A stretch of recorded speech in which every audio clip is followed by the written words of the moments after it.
He's a legend।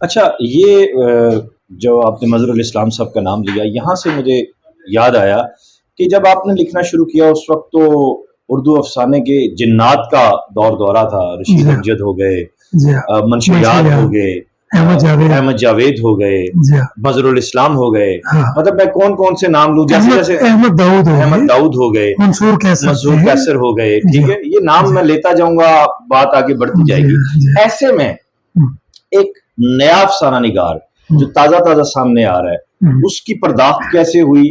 کیا اس میں حلقے کا کردار تھا؟ ان سینئرز کی جانب سے کوئی توجہ ملی یا آپ کا مطالعہ اور مشاہدہ ہی ایسا تھا کہ آپ آگے بڑھتے چلے گئے؟ دیکھیے وکاس بھی ایسا ہے، میں اب تک یہ سمجھا ہوں کہ جو مثلا میں اپنی بات ہی کروں کہ میں اپنے آپ کو ایسے سمجھتا ہوں جیسے شہد کی مکھی ہے، وہ گھومتی ہے پھرتی ہے بیابانوں میں، جنگلوں میں، باغوں میں، اس کو جہاں اس کا جی چاہتا ہے وہ بیٹھ جاتی ہے اور وہاں سے ایسنس لیتی ہے، اور پھر آپ دیکھیے کہ کیسی نور جیسی خوبصورت چیز جو ہے وہ تخلیق ہوتی ہے۔ آپ کے افسانوں میں ہم دیکھتے ہیں کہ لوکیل بہت ہے۔ آپ کے آپ نے جب اپنا افسانوی سفر آغاز کیا تو ایسے میں ہمیں بیانیہ بھی ملتا ہے، کردار بھی ملتا ہے، علامت کا عروج تھا، دور دورہ تھا، نظم میں بھی علامت در آئی تھی، افسانے میں بھی در علامت پورے عروج کے ساتھ تھی، مغربی جو فکشن ہے، مغرب کا جو لکھاری ہے اس کا، اور رشین ادب کا بہت زیادہ اثر تھا اس دور میں۔ ایسے میں اپنا اسلوب بنانا مشکل نہیں تھا؟ جی بالکل تھا، مگر میں نے اس کی فطری طور پر نا میں نے اپنا ایک ٹریک بنا لیا کہ میں نے کسی چیز کا اثر غیر ضروری اس کے کسی اثر میں آ کے قبول نہیں کیا۔ میں نے پڑھا اور مطالعے کو ڈائجسٹ کیا، ٹھیک ہے، اور ظاہر ہے قرآن مجید میں غور و فکر ہے، ہر دوسری تیسری سطر میں غور و فکر پہ زور ہے، تو جب انسان کائنات کی جو رنگینی ہے اور تغیر ہے، جب اس پہ غور و فکر کرتا ہے تو اللہ میاں جو ہے وہ راستہ دیتے ہیں آپ کو، خوابوں کے ذریعے، آپ کو خیالوں کے ذریعے، احساسات کے ذریعے آپ کو راستہ ملتا ہے۔ ایک فکشن نگار کے لیے جی ہاں، پہلے تو میں آپ سے جاننا چاہوں گا کہ فکشن ہے کیا آپ کے نزدیک؟ کیا وہ لگی بندی روٹین ہے جو ہمیں یونیورسٹیز میں پڑھائی جا رہی ہے، یا ہمیں وہ ناقدین کے ہاں نظر آ رہی ہے، یا ایک تخلیق کار کے اندر سے جو اصل چیز سامنے آ رہی ہے، جو اصل اس کے اندر سامنے آ رہا ہے وہ فکشن ہے؟ فکشن ہے کیا، اور کیا کہانی اور فکشن میں کوئی فرق ہوتا ہے؟ یہ دو سوال آپ کے سامنے میرا۔ وکاس بھائی میرے نزدیک فکشن جو ہے وہ زندگی کا عکس ہے، اور لوگ نظریات پوچھتے ہیں تو میں ان کو کہتا ہوں کہ میرا نظریہ ہے ادب ہے زندگی۔ اب زندگی اتنا وسیع اور اتنا متنوع موضوع ہے اور اس کی بساط ہے کہ میں سمجھتا ہوں کہ بس جیسے ہم انسان جو ہے اللہ میاں کا خلیفہ ہے نا، تو تخلیق خالق کائنات جو ہے وہ اتنے اوپر کہیں بیٹھا ہے، میرا جو تصور ہے وہ بساط بچھا کے بیٹھا ہے، وہ بساط یہی کائنات ہے، اس میں رنگا رنگی ہے، اس میں تنوع ہے، اس میں خوشبو ہے، اس میں کیا نہیں ہے۔ بابا ممتاز مفتی صاحب نے جب انہوں نے میرے سیڑھیوں والے پل کے لیے اپنا مضمون لکھا تو انہوں نے سیڑھیوں والے پل کو مرکز مان کے اس کا عنوان بنایا ادب کا کھچڑا۔ تو جب ادب کا کھچڑا آپ کے سامنے ہو تو آپ سمجھ سکتے ہیں کہ میرا ادب کے حوالے سے نظریہ کیا ہوگا۔ بالکل، تو زندگی ہے جی بنیادی چیز، اور اس میں سمجھ لیں کہ آپ کے افسانوں میں جو سب سے بڑی علامت ہے وہ انسان ہی ہے۔ جی انسان ہے، اور اس میں کیا مطلب آپ سارے اکثر یہ دیکھتے ہیں کہ شاعر بھی شعوری کوشش کرتا ہے، افسانہ نگار بھی کرتا ہے، آپ نے اس علامت سے باہر نکلنے کی کوشش کیوں نہیں کی؟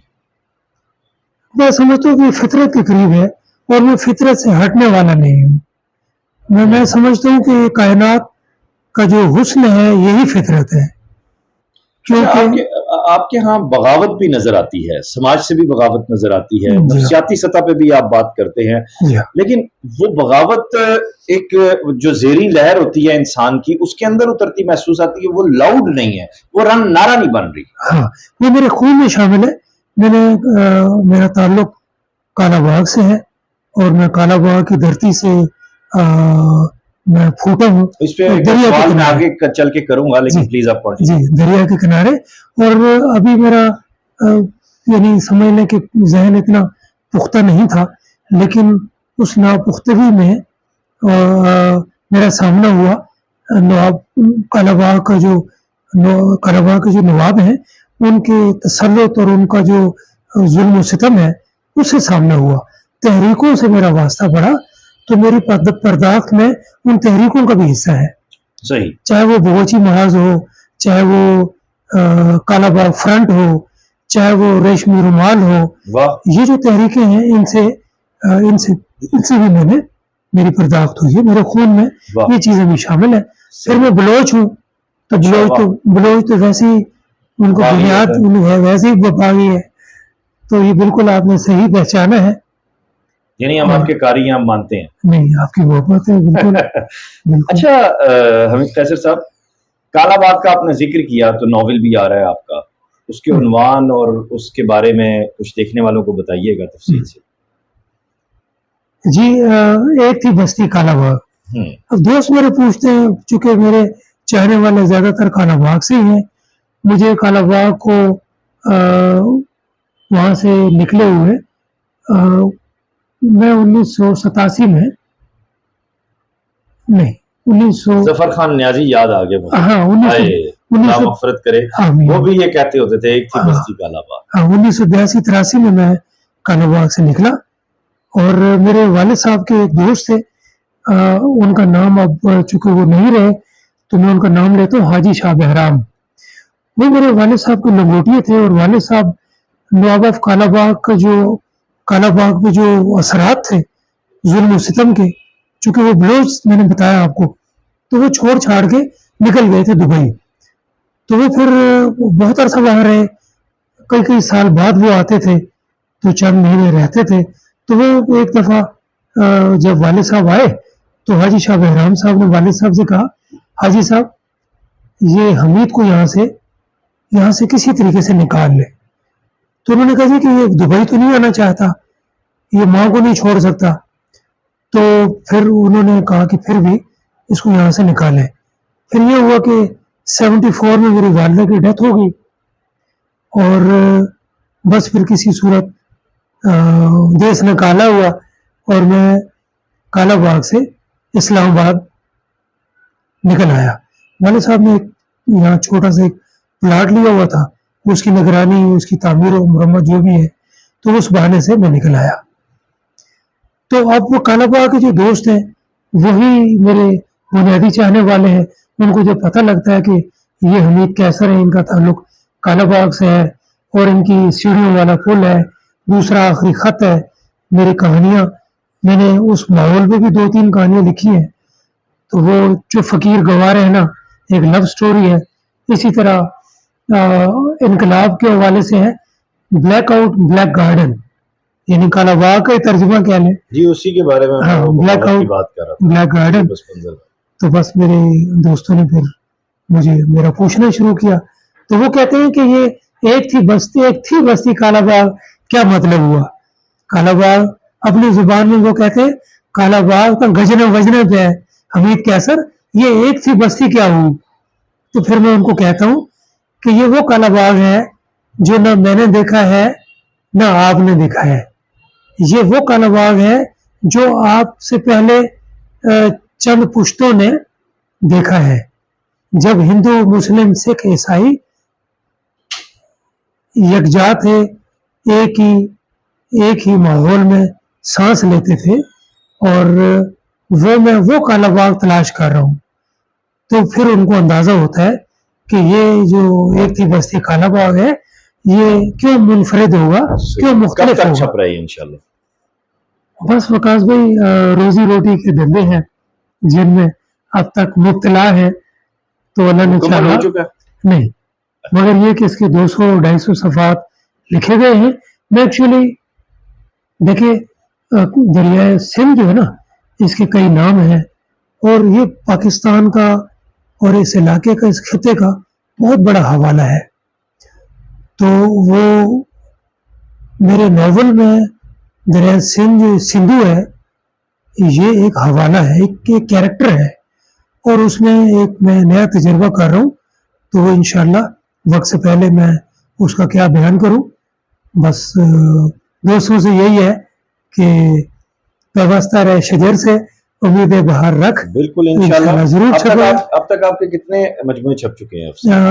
سیڑھیوں والا پل 1996 میں آیا تھا پھر اسے 2 ایڈیشن چھپے اور دوسرا آخری خط جو ہے وہ منٹو صاحب کے جنم کو 2011 میں 100 سال ہو گئے تھے جنم دن کو. تو افتخار عارف صاحب نے جب توجہ کروائی میں ان کے ساتھ مقتدرہ قومی زبان میں تھا تو جب انہوں نے کہا تو مجھے بھی خیال ہے کہ یار یہ کتنا بڑا ایک موقع ہے کہ کچھ لوگ ان میں 4-5 لوگ پھر میں ان کے نام بھی بتاتا ہوں پھر ہم نے ان پہ کام بھی کیا اور اس کا صحرا جو ہے یہ افتخار عارف صاحب جب وہاں چیئرمین تھے تو ان کے سر جاتا ہے اور وہ ہم نے کام کیا 5-6 رائٹرز پر جو انکلوڈنگ منٹو جن کے جنم کو 100 سال ہو رہے تھے تھوڑے عرصے بعد. تو وہ 5 ہم نے کتابیں چھاپی ہیں جو مقتدرہ قومی زبان کی لائبریری میں بھی اور باقی جگہوں پہ بھی موجود ہیں. تو وہ میرے لیے اعزاز ہے کہ میں نے دوسرا آخری خط جو ہے دوسرا مجموعہ اس میں نے یہ کہ منٹو کی اتباع میں تھوڑا سا ان کا جو ٹرینڈ ہے ان کی جو ان کا جو چلن ہے اس کو میں نے اپنانے کی کوشش کی کیونکہ میں سعادت حسن منٹو کو اپنا روحانی استاد سمجھتا ہوں اور 2011 ان کا جشن 7 سالہ منایا گیا. مجھے حیرت ہوئی مجھے دکھ ہوا تھوڑا سا میں نے فیل کیا کہ دیکھیے پاکستان جو ہے منٹو صاحب جب میں پڑھ رہا تھا تو مرکہ ادب اور مرکہ اردو میں منٹو صاحب کا کوئی افسانہ نہیں تھا. کتنی بڑی یعنی زیادتی ہے اس کے بعد بھی شاید نہیں ہے. تو جب ان کا جشن 100 سالہ تو وہ میں ان دنوں وقت میں تعدیب کے عنوان سے کالم لکھتا تھا. میں نے پھر اس میں لکھا میں نے کہا دیکھیں حضرت علامہ اقبال کو کیا پاکستان کے یہ جو 2011 کا سال ہے اس کا کوئی محتاج ہے وہ جن کے لیے اتنا بڑا ادارہ لاہور میں موجود ہے. کون سی زبان ہے جس میں اقبال پہ کام نہیں ہوا کون سی مطلب ہے کہ زاویہ ہے جس پہ کام نہیں ہوا. تو میں نے اس پہ ٹھیک ٹھاک احتجاج کیا. میں نے کہا پاکستان کے اداروں کو یہ خیال ہی نہیں ہے کہ اتنا بڑا افسانہ نگار 2011 میں جشن 7 سالہ اس کا منائے. اس کا حق ہے اس کو نصاب سے آپ لوگوں نے دور رکھا. اور تو پھر میں نے نہ صرف یہ لکھا بلکہ 9 کہانیاں میری موجود تھی وقاص بھائی. تو میں نے 9 کہانیاں ان کو زیادہ جانا اور میں 200-250 صفحے کی ایک کتاب دوسرا آخری خط ان کے نام میں نے اس کو منظور کیا ان کا اسکیچ لگایا اور اپنے طور پہ میں نے جشن 7 سالہ کا اعلان کیا. دوستو یوں تو میرے ذہن میں ان گنت سوالات ہیں. سوالات کا یوں سمجھے کہ چھتا ہے ایک اور اس میں سے میں نے 0.1% بھی ابھی سر کے ساتھ وہ گفتگو نہیں کی کیونکہ اس پروگرام کا پورٹ فولیو اتنا ہے کہ ہم 20 سے 25 منٹ کے دورانیے تک رہیں. انشاءاللہ تعالی ایک نہیں کئی جامعات زندہ و جاوید ہیں حمید قیصر صاحب کے اندر اور ہماری یہ خوش بختی ہے ہم پر کرم ہے اللہ کا کہ ایسے سینئرز ملے ایسے بڑے بھائی ملے جنہوں نے ہمیشہ ایسے رہنمائی کی جیسے حق ہوتا ہے. میں جاتے جاتے یہ جاننا چاہوں گا سر کہ نئے جو آنے والے ہیں ان کو آپ کیا مشورہ دیں گے کہ معاصر فکشن میں کس کو پڑھیں اس سے پہلے کس کو پڑھیں اور اس کے بعد کس کو پڑھیں؟ وقاص بھائی میرا خیال ہے کہ ہم نئے لکھنے والوں کو نا بیان نہیں کرنا چاہیے. اس لیے میں کوئی نام لیے بغیر انہیں یہ کہوں گا کہ جو دستیاب ادب ہو ظاہر لائبریریز آپ دیکھتے ہیں اس میں جیسے آپ نے دیکھی ماشاءاللہ کتنا خزانہ جمع کر رکھا ہے. بس یہ پڑھتا ہوں بس بس وہ ایک نظر میں پتہ لگ جاتا ہے نا کہ اصناف ادب میں کون کون سینئر ہیں کون جونیئر ہیں. بس میں کہتا ہوں نئے لکھنے والوں کو سب پڑھیں. واہ, سب پڑھیں گے نا تو ان کو پتہ لگ جائے گا کہ چوائس کیا کر رہی ہیں, جانا کس طرح. جی ہاں. پھر دوسری بات یہ کہ زمانہ سب سے بڑا استاد ہے.